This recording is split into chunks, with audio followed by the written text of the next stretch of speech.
Hi, everyone. Dr. Chelsea Byers here. I am a pelvic health expert and energy medicine practitioner. I'm also the owner of Treasure Valley Pelvic Health here in Eagle, Idaho. Today, I wanted to hop on and highlight my story, my journey into energy medicine from the traditional Western medicine trained physical therapy mindset that I started in. So, really, I think the root of the story goes back as a child, um, being raised in a loosely religious family where, we would go to church on the weekends periodically, nothing super consistent, nothing super strict. But I found such joy in hearing those stories. So I found that fascinating, and I kind of went in and out of religion over the course of my life. Um, and I realize now looking back that that kind of helped plant the seed for where I am today, as that often happens, right? Um, and all my childhood, I had wanted to be a doctor, a medical doctor. And so I followed that path. I am a type A hard worker, and I have an idea and I'm going to put it into action. So I studied my tail off. I was a very good student. I took the MCATs and I started to apply to medical school, and there was something that was telling me that this was not going to be the best idea for me. It was not going to be the lifestyle that I was wanting. I really wanted to be able to have a home life where I could be there for the kids, for my spouse, and just be connected. I didn't want to have to be pulled away by being on call, being in surgery, or anything of that nature, though I loved the idea of doing surgery. Um, and so it was a tough time for me to push pause on this idea of being a doctor that I had my entire life. Seriously, from the time I was 3 years old, asking for homework and pretending to be a doctor. It was ingrained, deeply ingrained in me. So that was a really hard time to have to sit back and decide what to do. And I realized, thankfully, that I really liked the idea of helping people, not just say, this is what's wrong with you, here's a prescription, or here, let's do this surgery, but really helping guide them in a hands on style to better health, better physical and mental and emotional health, right?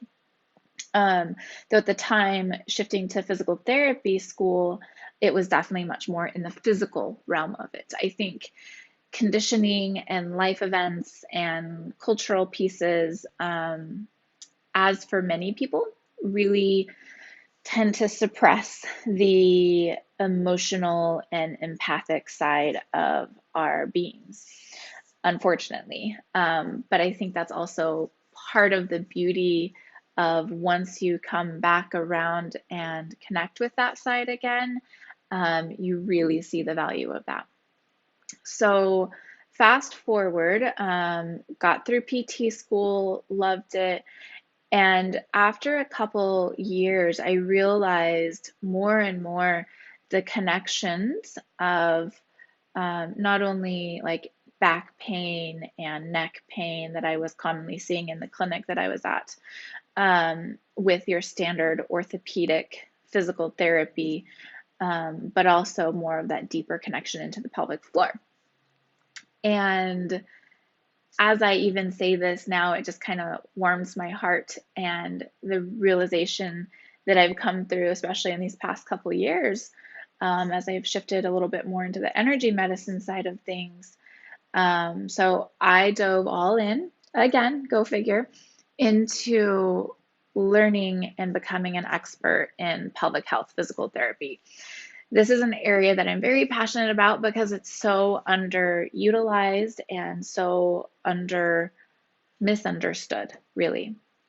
So it has been my jam now for almost 10 years, and it is really fascinating to help guide people into more freedom and minimize the embarrassment and the frustration around bladder control, bowel control, giving them relief of better bowel movements so that they're not constipated, minimizing stomach discomfort, low back pain that wasn't resolved by your standard physical therapy. Um, but then as I got even more into it and I started working more with the specifics of the abdominal and pelvic organs with visceral manipulation, I even more realized the connection of the emotions and how our body holds on to these experiences that we have through a lifetime. Um, and, now looking back at my career and certain patients and experiences that I had where patients had just full on meltdown emotional releases while I was working on them, I see we were releasing that pent up energy so that they could create a shift and allow for better healing on a physical, but also on a mental realm. So, super important there. And I think seeing that happen several times over the course of, 5 to 6 years before I started to become a little bit more open to the empathic side of my skill set, um, that it really helped foster and give value, if you will. Again, being a very Western medicine trained, traditionally trained therapist, I like facts. I like something that is can be proven, if you will, which when you're talking about energy medicine, a lot of people have a hard time grasping because it's not something that we can see or easily measure, right? It's more of a feeling. And oftentimes people will just say, well, that's just a coincidence, or that's just me being sensitive, right? Yeah, all those times me watching commercials when I was young and literally being in tears for whatever, if it was the puppies that needed to be saved or the children that needed to be fed or scary movies and feeling that fear of the person running from whoever. That's empathy, folks. That's empathy. We truly feel those emotions. It's not just a um, person being sensitive, if you will. So, I think what really created the big shift into energy medicine for me is after having had a couple kids, I had some low back pain. I'll be honest, I wasn't the best patient. Um, that's where I enjoy trying to strategize with patients of how to implement what I'm asking them to do into their day.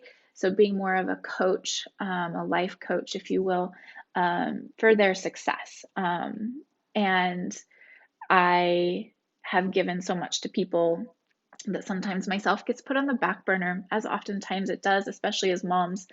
So, really trying to practice what I preach, I decided to explore Reiki medicine, Reiki treatment. Um, Mostly, honestly, was out of curiosity because I had a couple people asking me questions about it. And I hadn't experienced it. I knew that it had helped some people. It was one of those things that research isn't really prolific about. So I couldn't give a solid answer and I hadn't experienced it. So I went and I had a Reiki session, and I'll be damned, you guys. Literally the next day, for the next week, I had zero back pain. And that's where my energy, per my now Reiki master mentor, where it was pent up, where she found that there was a really kind of a sludgy flow to the energy, right? And left feeling just kind of that standard, what we call Reiki haze, if you will, this tired fatigue, that just, not that it felt yucky, it just like tired, right? So I go home and I rest and go to sleep. And like I said, the next morning I woke up and I popped out of bed and I was a little surprised that suddenly my back didn't hurt. So then again, my traditionally trained mindset is trying to figure out, like, what was that? That was different. And not that I want to have to be the master, the best at everything, but I started thinking like if one treatment gave me such big changes and relief, now granted it wasn't like a one and done fix, right? This is something that has to be continually worked on, just like physical activity and physical health. You have to maintain it. And life events can throw things kind of out of whack energetically as it can with, let's say, sleeping funny, right? And getting a kink in your neck. But I wanted to be able to help people along and provide this different facet of care into their treatment plans so that they could have better results and better physical and emotional health. Um, and I remember too, I had a lot of just calm in those next several days after that first treatment. So I continued to go. And after a few treatments, I was sold on wanting to at least get the level 1 training. I didn't think I was going to dive into becoming a full Reiki master as I'm working through right now. But I wanted more. And the first level in my area of training, the way my master, Reiki master teaches it, is that that first level is for self-care, being able to do Reiki to yourself. So I was like, great, I can utilize it more routinely and continue to feel good on a more consistent basis, right? Um, and then once you're attuned to Reiki, you can just kind of intention turning it on, if you will, or the flow of energy in whatever way you want to apply it. And for me, that was then initiating that with patients' treatments. And so I noticed after being having completed that level 1 training, that energy flow, feeling kind of a tingly, a warming sensation in my hands became more and more prevalent. So it was really interesting that that started to happen. And then I noticed my patients were catching on and feeling that too, which I was like, that's fascinating. Now you see it. I'm not even telling them that I'm really doing it, right? That I'm just kind of doing it as I'm working with the tissues of the body, but they're feeling it and they're recognizing it. And I truly feel that adding that piece with my other skill set of visceral manipulation and my traditional physical therapy skills, all of that combined has really allowed my patients to have much greater success than when I was just doing just the exercises, right? There's so much more than just the physical side of it. So, um, yeah, that's kind of where I'm at in my journey right now. And, I used to be such a planner and really think like, okay, in 2 years, I'm going to have this kind of plan, right? And I still do, though I have to say it's a lot rougher framework because now I'm letting go of the reins, or at least loosening the grip on the reins, because I'm still a type A person. I still like to have my facts and proof, but there's also the element and the excitement, if you will, around just letting things unfold as they're supposed to be and trusting that things are going to work out. Um, and that right now is more true than ever. Um, Again, from my last video, as you know, we're in the thick of the corona virus pandemic, and it has really uprooted and created a lot of uncertainty for a lot of people. And in my own clinical practice, it's significantly slower. So I'm utilizing that time to try and implement more self-care for myself, practice more of what I preach, and be able to connect with people in a different way and educate them about energy medicine, about connecting with angels and guides, about general physical wellness and pelvic health.